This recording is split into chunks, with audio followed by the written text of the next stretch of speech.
Good afternoon student, हम class 7th का chapter Neelkanth पढ़ रही थी। अब देखिए नीलकंठ और राधा का फिर जब बारिश होती है सुनहरी मंजरियाँ हो जाती हैं। फिर आगे बढ़ते हैं। मेघ के गर्जन के ताल पर ही उसके तन्मय नृत्य का आरंभ होता और फिर मेघ जितना अधिक गरजता, बिजली जितनी अधिक चमकती, बूंदों की रिमझिमाहट जितनी तीव्र होती जाती, नीलकंठ के नृत्य का वेग उतना ही अधिक बढ़ता जाता और उसकी केका का स्वर उतना ही मंद्र से मंद्रतर होता जाता। वर्षा के थम जाने पर वह दाहिने पंजे पर दाहिना पंख और बाएं पंजे पर बायां पंख फैलाकर सुखाता। कभी कभी वे दोनों एक दूसरे के पंखों से टपकने वाली बूंदों को चोंच से पी पी कर पंखों का गीलापन दूर करते रहते।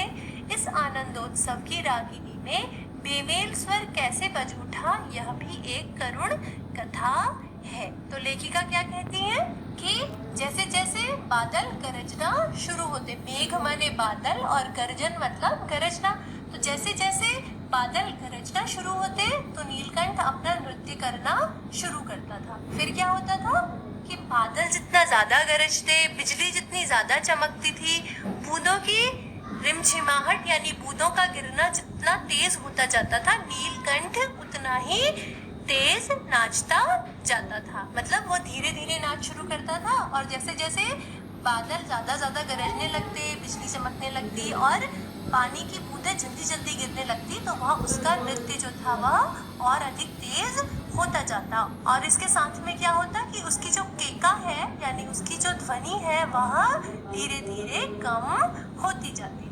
वर्षा जब रुक जाती थी तो वह क्या करता था, बैठ जाता था और अपने दाहिने पंजे पर दाहिना पंख और बाएं पंजे पर अपना बायां पंख रखकर सुखाता था, फैलाकर सुखाता था।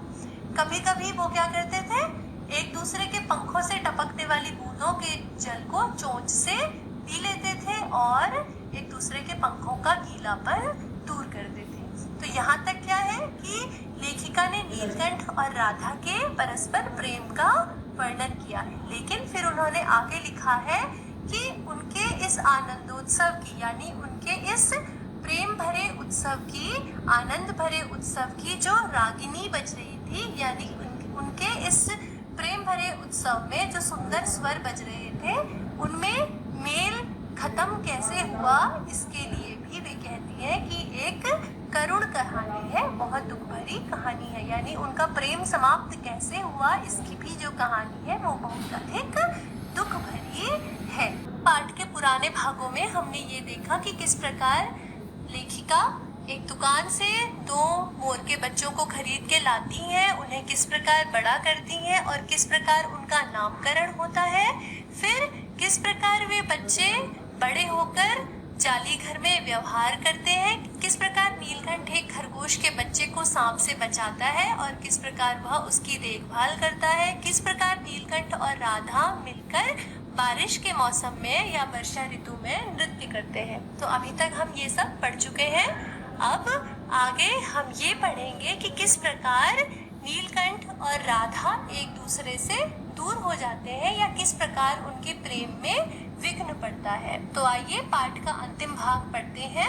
एक दिन मुझे किसी कार्य से नाखास कोने से निकलना पड़ा और बड़े मियाँ ने पहले के समान कार को रोक लिया। इस बार किसी पिंजड़े की ओर नहीं देखूंगी, यह संकल्प करके मैंने बड़े मियाँ की विरल दाढ़ी और सफेद डोरे से कान में बंधी ऐनक को ही अपने ध्यान का केंद्र बनाया। पर बड़े मियाँ के पैरों के पास जो मोरनी पड़ी थी उसे अनदेखा करना कठिन था। मोरनी राधा के समान ही थी। उसके मूंछ से बंधे दोनों पंजों की उंगलियां टूटकर इस प्रकार एकत्रित हो गई थी कि वह खड़ी ही नहीं हो सकती थी। तो यहाँ पर लेखिका क्या बताती है कि एक बार वह किसी काम से नाखास कोने की तरफ गई और जहाँ बड़े मियाँ की दुकान थी, उन्होंने अपने मन में संकल्प ले रखा था कि वे किसी भी पिंजरे की ओर नहीं देखेंगी। बड़े मियाँ ने उनकी गाड़ी रोक ली और उन्होंने अपना सारा ध्यान बड़े मियाँ के चश्मे और विरल यानी खाली यानी सफेद दाढ़ी की तरफ। तो उन्होंने क्या करा, अपना सारा ध्यान बड़े मियाँ के सफेद डोरे से बंधे हुए चश्मे और विरल दाढ़ी विरल मतलब होता है हल्का या खाली, यानी उनकी जो हल्की हल्की दाढ़ी थी उस पे उन्होंने अपना सारा ध्यान केंद्रित कर दिया। लेकिन वे कहती है कि बड़े मियाँ के पैरों के पास एक मोरनी पड़ी हुई थी और उसे अनदेखा वह नहीं कर पाई। वह मोरनी बिल्कुल राधा के समान थी और उसके दोनों पैर मूंज से यानी रस्सी से बंधे हुए थे। और क्या हुआ था कि उसके दोनों पैरों के जो पंजे थे उनकी उंगलियां टूट गई थी और उंगलियां टूटने की वजह से वह खड़ी भी नहीं हो सकती थी। बड़े मियाँ की भाषण में फिर दौड़ने लगी। देखिए गुरुजी, कमबख्त चिड़ी मार ने बेचारी का क्या हाल किया है। ऐसे कभी चिड़िया पकड़ी जाती है? आप ना आई होती तो मैं उसी के सिर पर इसे पटक देता, पर आपसे भी यह अधमरी मोरनी ले जाने को कैसे कहूँ। तो उसने फिर वही कहा कि देखिए, चिड़ीमार ने इसको इतनी बुरी तरीके से पकड़ा है कि इसके पैरों की उंगलियां घायल हो चुकी हैं और अगर आप यहाँ नहीं आती तो मैं यह चिड़िया उसे वापस कर देता। लेकिन क्योंकि ये इतनी बुरी हालत में है कि मैं उससे भी कैसे कहूँ कि वह ये चिड़िया वापस ले जा ले। आगे